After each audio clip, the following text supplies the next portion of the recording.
Debt, what immediate changes would you make your first month? And the question is about creating momentum for your entire term. So he wants to know what you do the first month to get it started.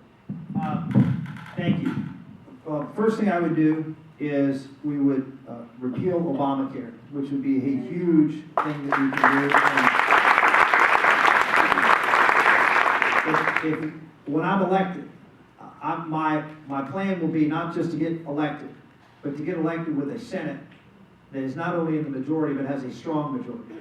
And the bigger majority we can get, there have been 3 times in the history of this country where there have been major changes in government. I mean, big change. 3 times in the last 100 years.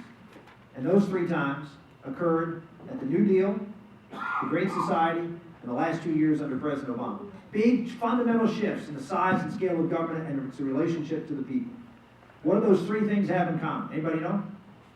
Democrats were in charge. Socialism. All Democrats. Not just that, but you're right, but one little caveat. Senate, House, House President, Liberal Democrat. Third thing, very important, a super majority in the United States Senate.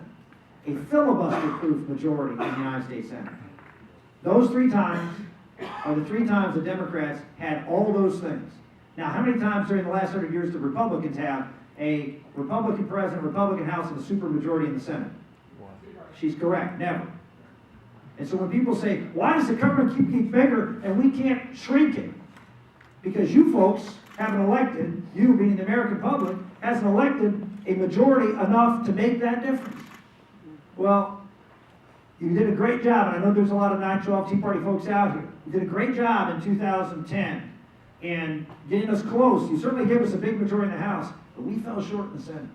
We did not do as well in the Senate as we did in the House. Why? Because the left knows that's what really matters. You're going to see the left come out and put all their energy. They're going to forget about the House. They know they can't win the House. They're going to put their energy in the United States Senate to hold the line. So winning the Senate is huge. If we can win the Senate, I guarantee you, and get to 60, which you say, how can you do it? You're at 47. Well, got 23 Democratic Senate seats up this time. So we can definitely pick up a bunch and get close. If we get close, that might be enough to intimidate a handful of conservative Democrats that are left to give us the 60 votes, and we can repeal Obamacare the first day we're there, literally the first day, because the House and Senate come in before the president's sworn in. They can pass it both, and by the time I get sworn in, I can just go down to the White House, and before I can take that walk down the parade route and sign that bill.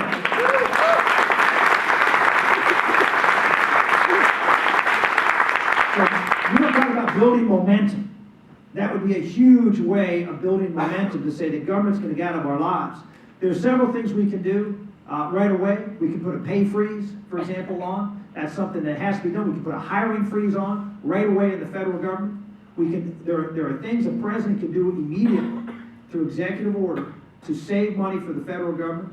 We can put freezes on all sorts of spending that is out there, and one of the things that we will do is, in fact, freeze federal spending, stop spending in areas that are simply not our responsibility to do, and then fight the battle as to whether to repeal that in the coming appropriation cycle. That's number 1.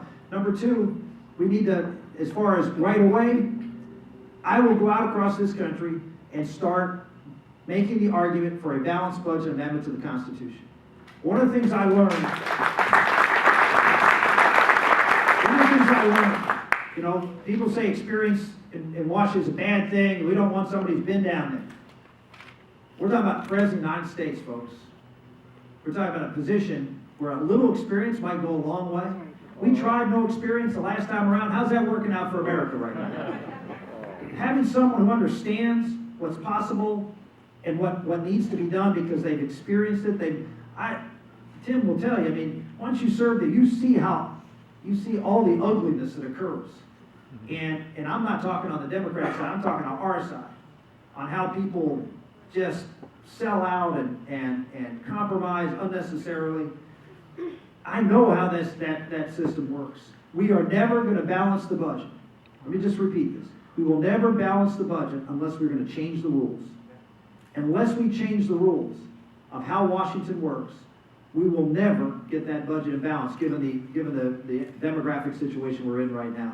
So having a balanced budget amendment to the Constitution is the greatest gift that any of us can give to the future generations of America is because it will guarantee freedom. Because when you pass the balanced budget amendment that I know Tim supports, it not just requires a balanced budget, but it caps the level of federal spending at 18 or 19% of GDP.